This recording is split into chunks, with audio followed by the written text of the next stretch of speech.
Hello friends, Mahanadi சீரியலுடைய shooting updates பற்றி பார்க்கலாம். ஸோ இந்த ஒரு பிக்சர் வந்து நானுமே வந்து பார்த்து நிவின் தான் அப்படின்னு நினச்சிட்டு இருந்தேன். ஆனால் வந்து இது ஏதோ ஒரு ஓல்டு மூவி, அவங்க நடிச்சிருந்த மூவியில் இருந்த ஒரு பிக்சர் அப்படின்னு சொல்லியிருக்காங்க.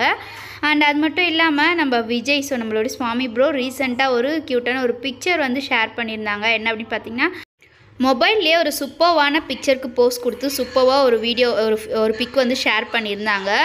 அண்டு அந்த மீசியெல்லாம் முறுக்கி விட்டுட்டுருக்க மாதிரி ஒரு கோவமான ஒரு கெத்தாக செமையாக இருக்குன்னு தான் சொல்லணும் அந்த பிக்சர் பார்க்கும்போதே.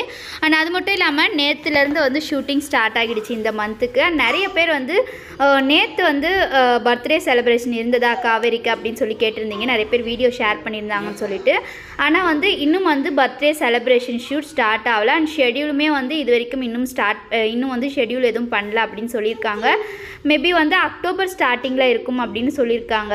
மேபி அதில் ஏதாவது சேஞ்சஸ் இருந்தால் இந்த மந்த் எண்டுக்குள்ளேயே வந்து முடிச்சிருவாங்க அப்படின்னு தான் எனக்குமே தோணுது. அண்ட் இந்த ஒரு பிக்சர் நம்ம விஜய் டெலி அவார்ட்ஸ்க்காக விஜய் அண்ட் காவேரி ரெண்டு பேருமே சேர்ந்து ப்ராக்டிஸ் பண்ண அந்த ஒரு வீடியோ வந்து ரீசெண்டாக ஷேர் பண்ணியிருந்தாங்க. ஸோ அந்த ஒரு பிக்சர் தான் இப்போ நான் வந்து ஸ்க்ரீன்ஷாட்ஸ் மட்டும் வந்து போஸ்ட் பண்ணியிருக்கேன்.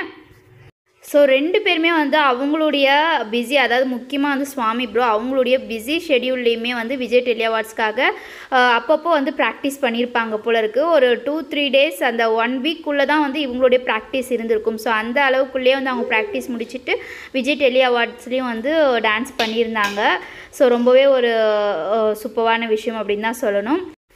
அண்ட் இன்றைக்கி எபிசோட் பார்த்துருப்பீங்க. ஸோ என்னுடைய ஒய்ஃப் என்னுடைய மச்சினிச்சி அப்படின்னு பேசுகிறதெல்லாம் வந்து ரொம்பவே வந்து ஃபன்னியாக அந்த சமயத்துக்கு வந்து தெரிஞ்சாலுமே அவங்க வந்து எவ்வளோ அந்த பொசசிவில் வந்து நிவினை பார்த்து வேணும்னே திரும்ப திரும்ப சொன்னது அதெல்லாம் வந்து கண்டிப்பாக ஃபேன்ஸ் எல்லாருக்குமே ஒரு ட்ரீட் மாதிரி தான் இருந்திருக்கும். ஸோ இந்த வீடியோ பிடிச்சிருந்தா லைக் அண்ட் ஷேர் செய்யுங்க.